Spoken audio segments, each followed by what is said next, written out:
With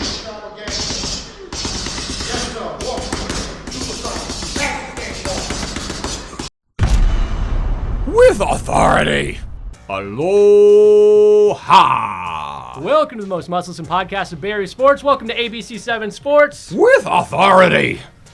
With punching power today. Some serious punching power. Some people call him the next big thing. Some people call him the next Mayweather or Mini-Mayweather. Some just call him by his nickname of the Dream.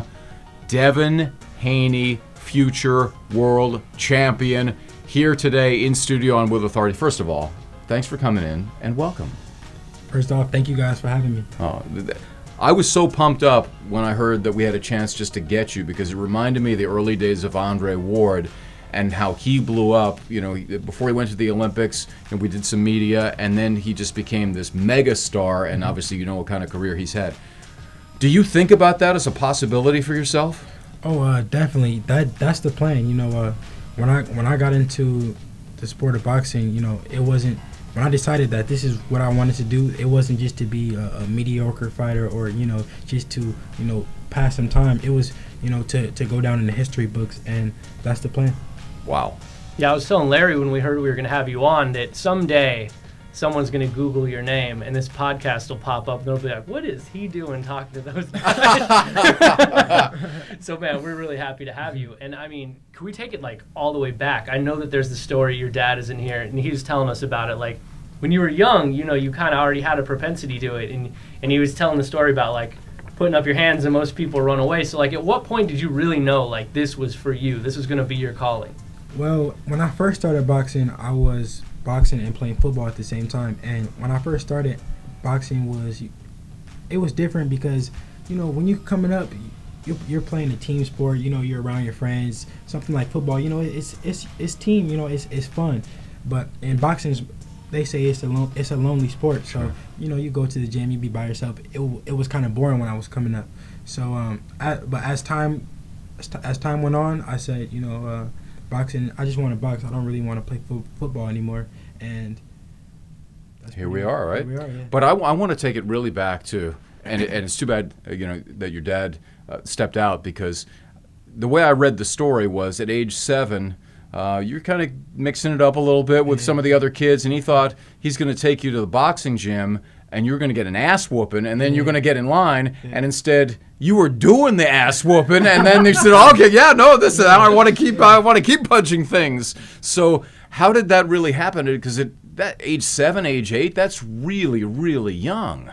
When I first went to the boxing gym, I didn't know nothing at all. I just was, going off the stuff that I learned when I was little, when my dad taught me, how to really defend myself and stuff like that. So when I first went in the boxing gym, I just was really freestyling, and I was doing good doing it. So the first day I went in the boxing gym, the coach that was coaching me said, "This kid's a natural." I was like, "Yeah, okay, I know how to fight." So, which I thought that I did, even I knew, even though it was a long road ahead of me, but.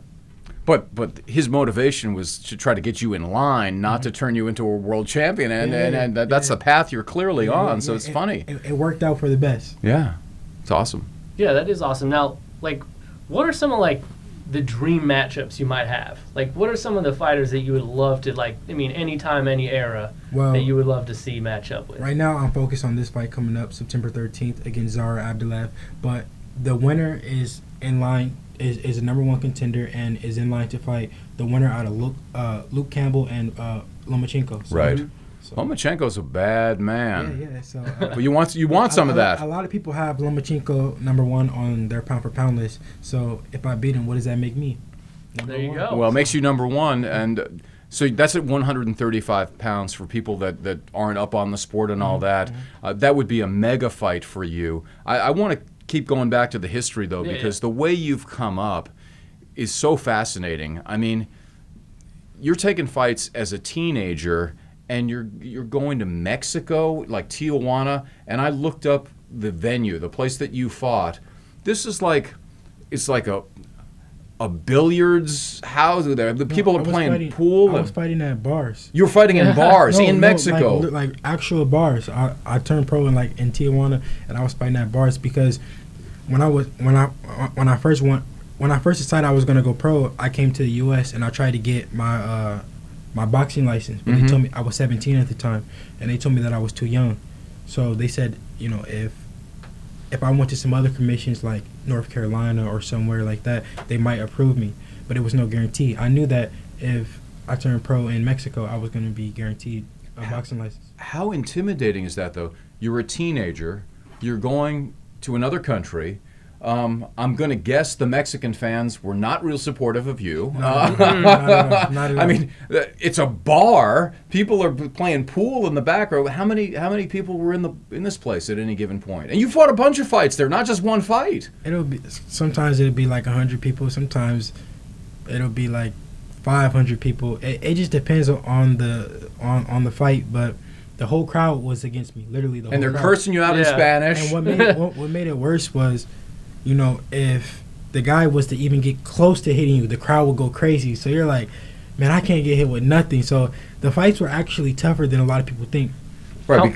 How much does that mess with you? Like, do you notice it in the ring, yes, right? Yes, especially when, you know, when a guy even gets close, that they go like bananas. So, I mean, the judges there, I mean, you got to be thinking, I got to knock every dude out because I'm not going to get, a decision because you're down second here. guessing. You're like, well, if it goes to the scorecards, I don't know. They might give me a draw. That won't look good on my record.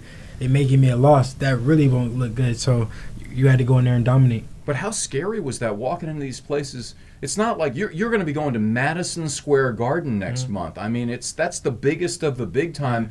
And to come from this bar, you're fighting a dude in a bar to Madison Square Garden. But what was the atmosphere like when you go in and you're like, for the first time, I as a teenager, I would be just like so intimidated. My first time, a lot of people was telling me, don't go. Like, they were putting a bunch of like bad things in my head, like, don't go, they're going to rob you, like of a decision. Or they even told me that that they was corrupt, like, you just to watch out, don't bring any nice things and stuff like that.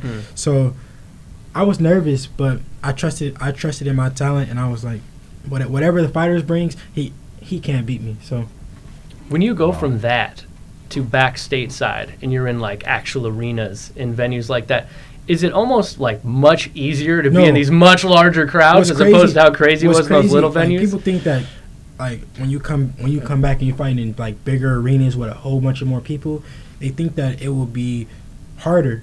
In fact, it was easy because my whole family was there, all my supporters were there, and it was just like, I felt like it was more like in my comfort zone. That's interesting.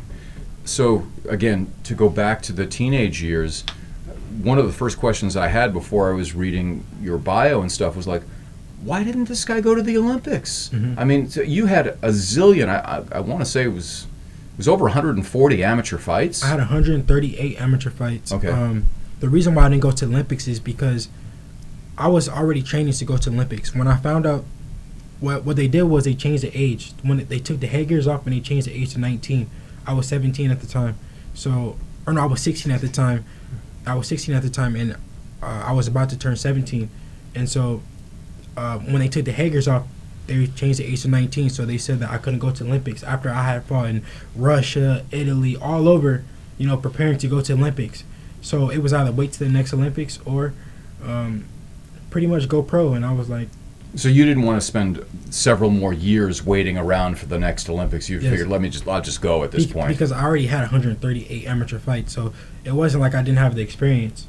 I just had to wait the time to go. And you're fighting a crazy amount of fights as a professional as well. You're fighting like 8 times a year. That's nuts. Yeah, earlier in my career, I was fighting that much when I was fighting in Mexico and fighting in the U.S. But as I got older and as the fights got bigger, it's no way that I could fight that much. Okay. How much have you noticed change, like, as you do get older? Because you did start this at such a young age. Are you noticing you're getting a lot stronger, faster? I mean, I've seen videos of you could probably hit him 15 times before he even gets a hand up. So Come on now.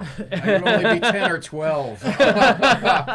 My body is definitely maturing. I'm only getting better. I'm getting stronger, and that's why this one thing that I live by is those guys at the top. They better fight me now because I'm only gonna get better. Yeah. Oh wow. Yeah. I mean, do you have to pace it? Do you have to plan it out? Do you have like a road map to like your ultimate dream here, or are you just taking on anybody that's willing to step up? I wish I did, but the way things are looking, you know, everything is changing on the daily, and who knows what might happen. But the interesting thing is that you're charting your own course, which is somewhat unprecedented in the sport of boxing. That's why I was so excited as I read more and more, and I was thinking, there's no way this guy can be only 20 years old. He's had a zillion fights, and you're doing so much. And one of the truly unique things boxing fans have seen for years, whether it's Bob Arum with Top Rank, or when it was Don King, or Golden Boy, or whatever, fighters sometimes would get into contractual hassles, and then they'd be sitting on the side for a long period of time. But you, at such a young age, you are your own promoter. Well, I was my own promoter until I signed with a guy named Eddie Hearn of the UK. We did a deal to co-promote, so we're working together.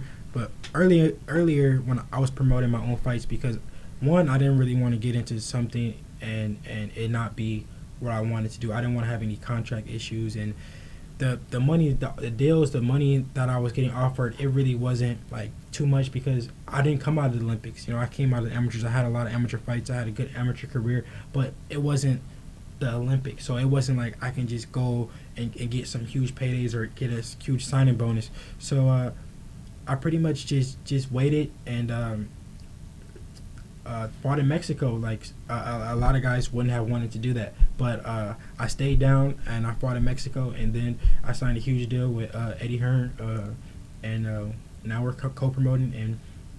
But at 20 years old, to sort of have the foresight, and I know your dad obviously is helping to guide your career and a big part of this, but to think, well, I could have taken some guaranteed money, and here we are, I'm driving around Tijuana. For sure. But one thing I can say, it wasn't always easy. My dad had a lot to do with it. You know, at times I would say, man, I'm just ready to sign, because I'm tired of going to Mexico every other week, and you know, it just wasn't easy. But my dad just kept telling me, stay down, I promise it's going to pay off, and honestly it did. Nice. Now, your dad obviously is a big influence on you, but you also work with Floyd Mayweather Sr. You have a lot of really big name people that are kind of guiding you along in your career. How does that help you? I mean, how much does that put pressure on you, or what do you think about all that? No, it helps me, you know, with a lot of experience. And one thing about me is I've learned from so many different trainers, so many different people. Even, you know, Floyd Jr., you know, he's taught me so much that I feel like I have a lot of experience, more experience than a lot of those guys, a lot of the guys that are out right now, especially at the top, you know. Now, I saw one piece of video with Floyd talking to you where he said, you don't have to take all this punishment. You don't want to, like, he was the master of defensive artwork in terms of the shoulder roll and so many things. He was so elusive, so hard to hit. You're mixing it up a little bit more in your style. You'll take a shot to give a shot. Yeah. Do you see yourself changing your approach at all and becoming more defensive oriented? Because that's what, you know, Floyd made a brilliant career out of it, and obviously he's a big showman and talks a lot of smack and all that. But that style worked well for him. What I see of you on tape is a different style of fighter. Yeah. Well, the name of the game is to hit and not get hit. That's the key, you know, to have, you know, longevity in the sport, and, you know, to, you know, be able to, you know, kiss your wife and kiss your kids, you know, at the end of your career. But you know, sometimes when you're in there, you know, you like to mix it up a little bit, and you know, you like to take chances and you know, get those big knockouts. So sometimes you gotta take chances to get them. Now, you sparred with him, or at least you did a round. Was it more than one round? No, I did 6 rounds. You did 6 rounds? Yeah, before the McGregor fight. What was that experience like for you? It was a crazy experience. You know, it was like a dream come true. But it was crazy. It was like I was getting deja vu in there. Like, I've been here before. As I was sparring him, I was like this was happening. But you know, it was crazy, and I couldn't thank him enough for even, you know, being in there with me, and for me to be able to, you know, say that, and to one day, you know, tell my kids, you know, I've been in there. When I was coming up, I was in there with, you know, Floyd Mayweather. So it was a dream come true. Did you catch him at all? Of course. You hit him? You got him? One thing I can say, when I sparred Floyd, he was towards the end of his career, so that's all I got to say. I can't wait till he sees this clip. Are you going to post this clip on Instagram when you get it? No. It's no bragging. Like I said, I'm thankful for him to even get in there with me. For him to give me that opportunity. I've learned so much, and I watched Floyd coming up since like I first started boxing. Since I was 7 years old, I've been watching Floyd. So I couldn't thank him enough for that opportunity. As like a measuring stick moment, though, to be standing toe to toe with a guy of that caliber. It was definitely a measuring stick. When I sparred Floyd, I felt like no one could beat me. Like, I just was like, if I could go in there with Floyd and hold my own, these guys that I'm fighting, I should be destroying them. That's kind of the way it's going. Unfortunately, yeah. Do you have kind of a timetable? Again, I keep coming back to you're 20 years old. You've done so much in such a short period of time. Mm-hmm. Have you sat down and said, well, I want to be the lightweight champ, undisputed by age 22 or this, or I'm going to go up to whether it's 140 or like, what's your natural weight? I know I want to talk about the conditioning also later on because I'm disappointed you don't have your gallon jug of water. That's usually you're carrying around. But what are you thinking about as the years go by? Yeah, like I said, I really don't have any like timetable or whatever because things change every day. Who knows what might happen? I win this fight, I'm in line to fight for a world title. I'll be the #1 contender, and I'll be the mandatory to fight for the world title. So that's pretty much what I'm really focused on. I'm not really looking too much further than that because this fight, September 13th, is important, and if I don't win this, then who knows what might happen. So, this fight is really important for me and my career, and I got to go in there and dominate. But that's actually a great answer because media guys like me will ask you to look ahead, and you're like, next fight is all that matters, right? Because if you lose the next fight, then we're like, I guess I can go here and say, I want to be 10-time world champion and go lose my next fight usually.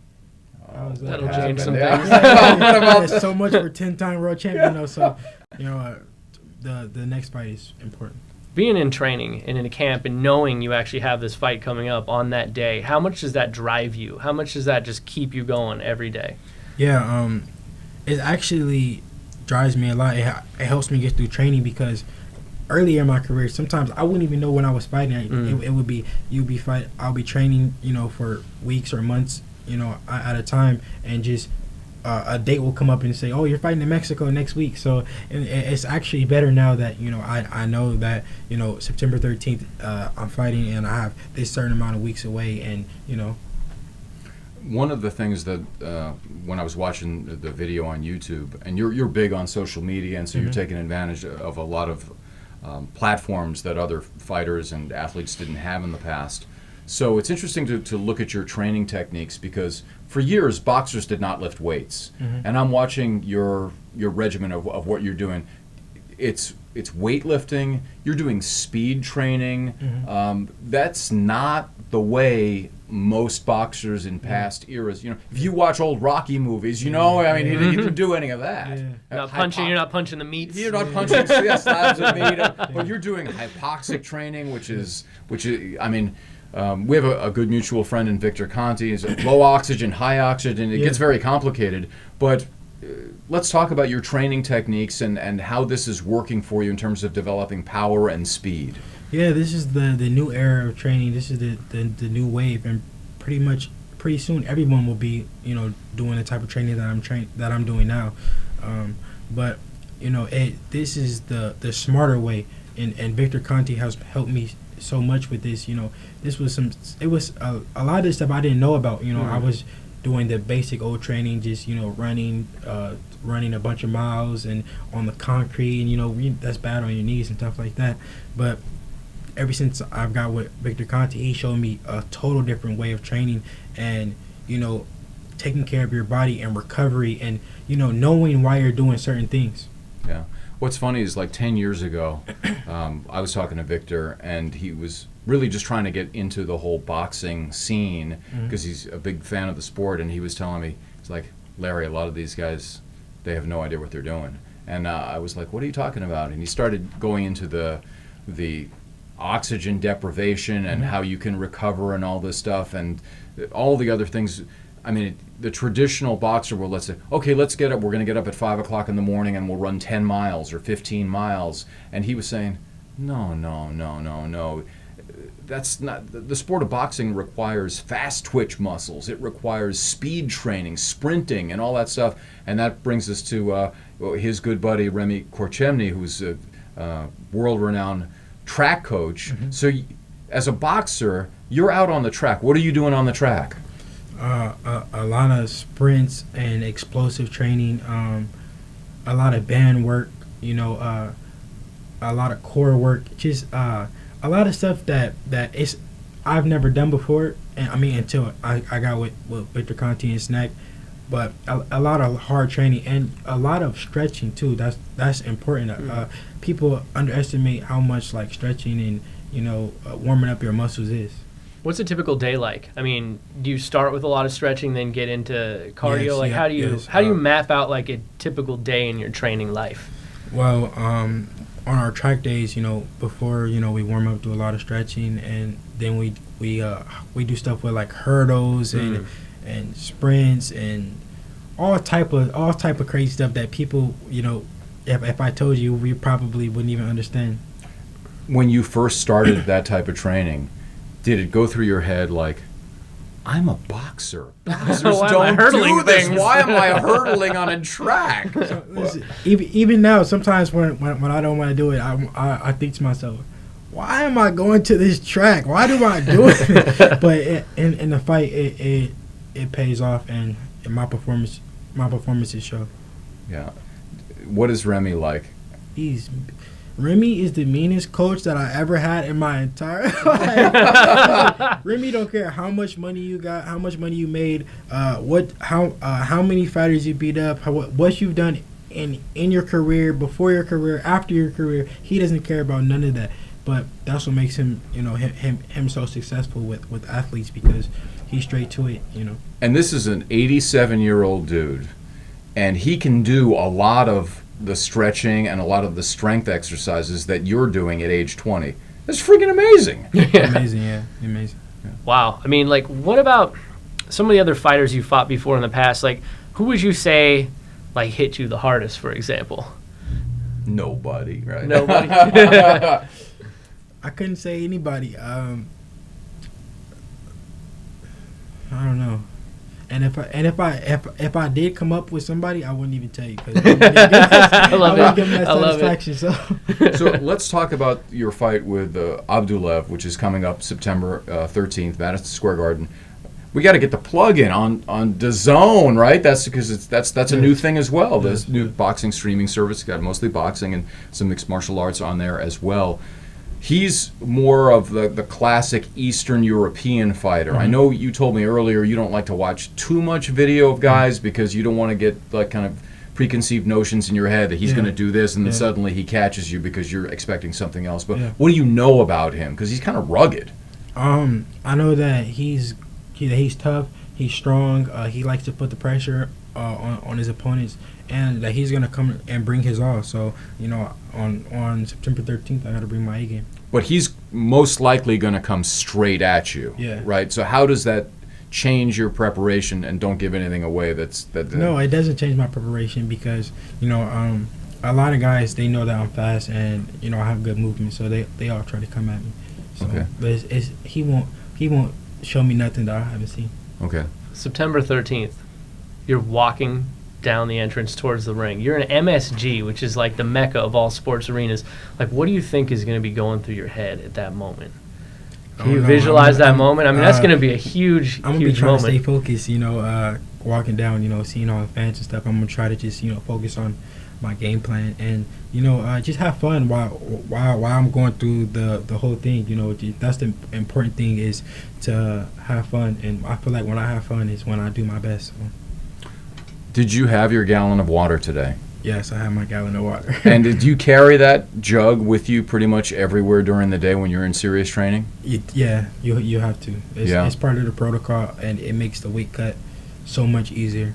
Oh, because you're shedding all the water weight? Is that pretty much you're pretty much like flushing out your body and staying hydrated and tricking the body. It's a whole like remedy to it, but it's the key. It really helps.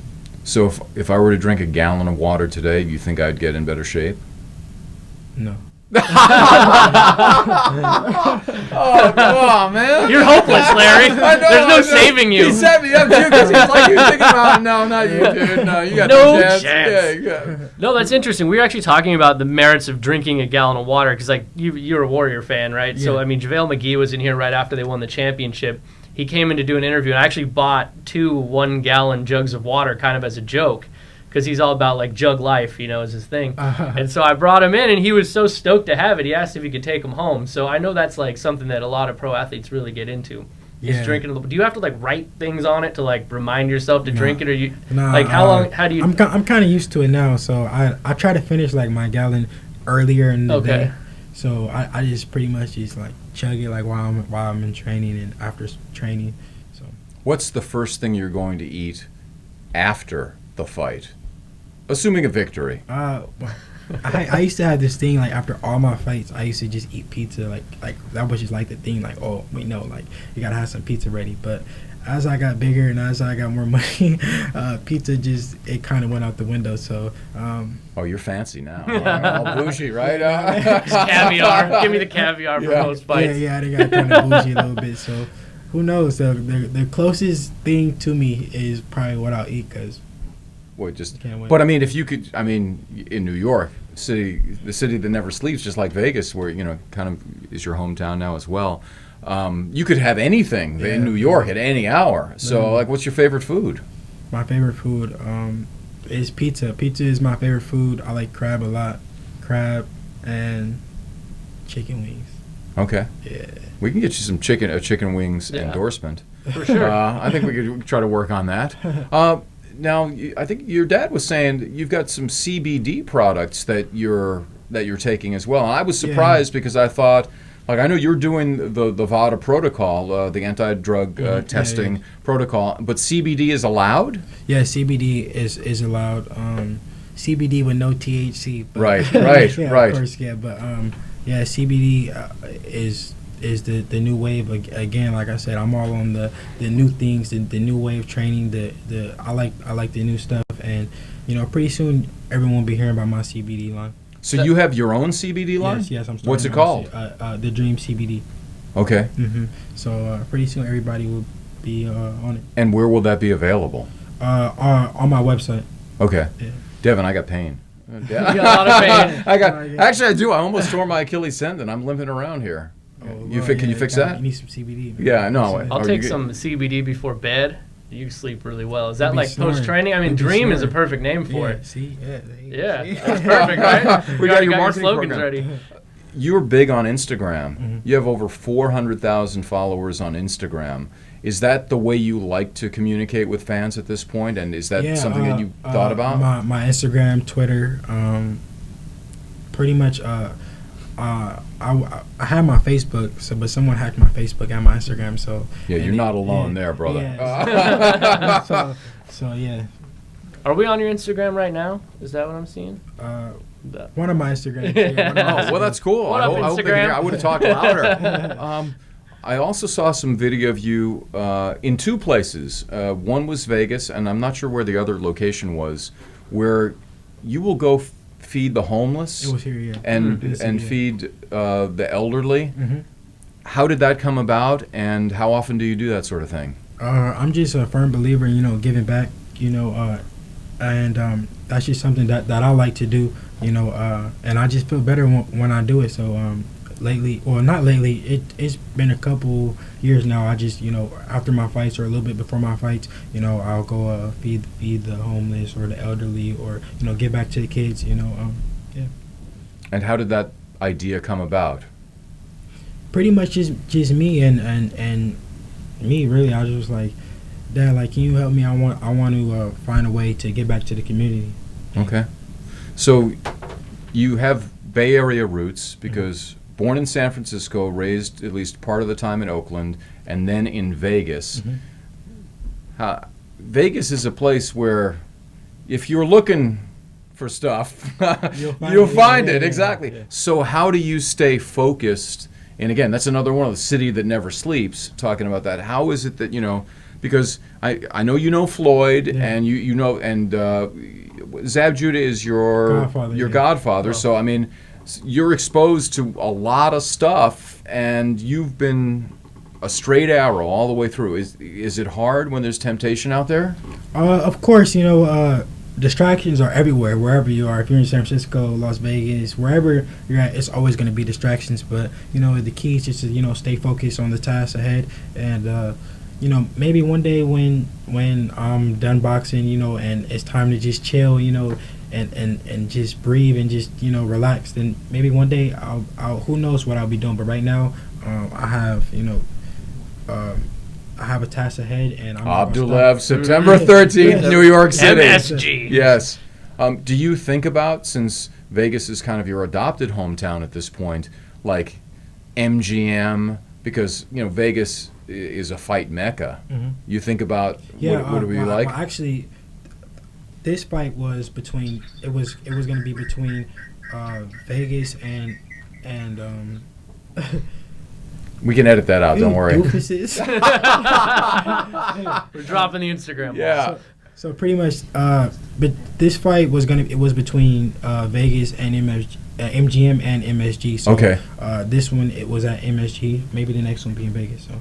Yeah. Is that something that's important to you in any way? I mean, think of how nice it would be to be like, you drive into the arena. It's right down from your house. You don't have to get on a plane. You don't have to do anything. Yeah. It'll be nice. It'll be a dream come true. Of course. And when that time comes, I'm gonna be ready. Now, you're a Bay Area guy, so how much does being here, not in Vegas, kind of center you? How much does it help you relax just being back here in the Bay? Yeah, it's less distractions here, of course, and a lot of my family lives here, so it's always good to come back and see my family.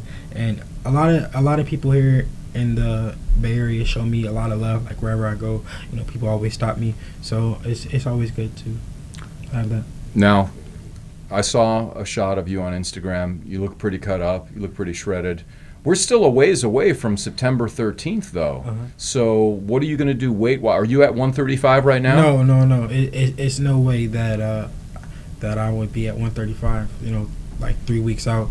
But I'm water loading, drinking my water, and I'm about 15 pounds out from. So you're 150 right now? Yes. Okay. Yeah. So, but. Drinking a gallon a day, so that's off of drinking 8 pounds of water, being 15 pounds. Okay, so what's the progression like? How we had a mixed martial arts fighter in here a few weeks ago, Ryan Bader, and what was his weight loss, Casey? Was crazy. Ridiculous. He was talking about like losing 20 pounds in like a matter of days. He said you could take a bath and lose 10 pounds. Remember that? No, that's. That's all I got to do. So no, I can drink water. I can drink water and take a bath, and I'm going to take a shower. That's my kind of training. But the water load has to do with that too. That you have to be kind of water loading, so it'll make it a lot easier. Because if you have a bunch of salt and sugar and everything in you, then it'll make the weight cut. So days before the fight, what do you want your weight to be when you have to get in the ring at 135? Like how many days? Let's say 5 days. Let's say a week out. 5 days, I'll be 150. So you really 5 days out? Yeah. Wow.